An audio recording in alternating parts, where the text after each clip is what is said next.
கனமழை பெஞ்சிட்டு இருந்ததன் காரணமா வயநாட்டுல வந்துட்டு பயங்கரமான நிலச்சரிவு ஏற்பட்டிருக்குங்க. இதுல 100 உயிர் தப்பியிருக்காங்க. பெரும் பரபரப்பவே ஏற்படுத்தியிருக்கு. அதாவது 2022ல வந்துட்டு இந்த மாதிரி ஒரு பயங்கரமான நிலச்சரிவு ஏற்பட்டுச்சு. அதே மாதிரி இப்ப 2 வருஷம் கழிச்சு 2026ல இப்படி ஒரு நிலச்சரிவு ஏற்பட்டிருக்குங்க. இந்த ஒரு நிலச்சரிவு வந்துட்டு இயற்கையாவே நடக்கல. அதாவது மனிதர்களால் ஏற்பட்ட ஒரு விபத்து அப்படின்னு சொல்லிட்டு கேரள மாநில முதல்வரும் விவசாய அமைச்சரும் வந்து சொல்லியிருக்காங்க. ஏன் அப்படின்னம்னா இயற்கையை வந்துட்டு யாராலையும் கட்டுப்படுத்த முடியாது. கேரள மாநிலம் வயநாடு கல்லாடி பகுதியில் வந்துட்டு இரட்டை சுரங்கப்பாதை கட்டுமான பணிகள் வந்து நடந்துட்டு இருக்குங்க.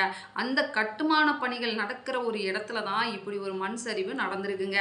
இந்த ஒரு நிலச்சரிவுல சில தொழிலாளர்களும் வந்து சிக்கி இருக்கிறதா தகவல் வந்திருக்குங்க. இந்த ஒரு சுரங்கப்பாதையில பணிகள் வந்து நடந்துட்டு இருந்த பாதையில தான் நிலச்சரிவு ஏற்பட்டதுனால இன்னும் சில மனிதர்கள் வந்துட்டு மண்ணுக்குள் புதையுண்டு இருக்கலாம் அப்படின்ற அடிப்படையில் வந்துட்டு மீட்பு பணிகள் எல்லாமே நடந்துட்டு இருக்குங்க. அதனால இந்த ஒரு நிலச்சரிவு வந்துட்டு இயற்கையா நடக்கல, மனிதர்களால் ஏற்பட்ட ஒரு விபத்து தான் இதுக்கு காரணம் அப்படின்னு சொல்லி சொல்றாங்க.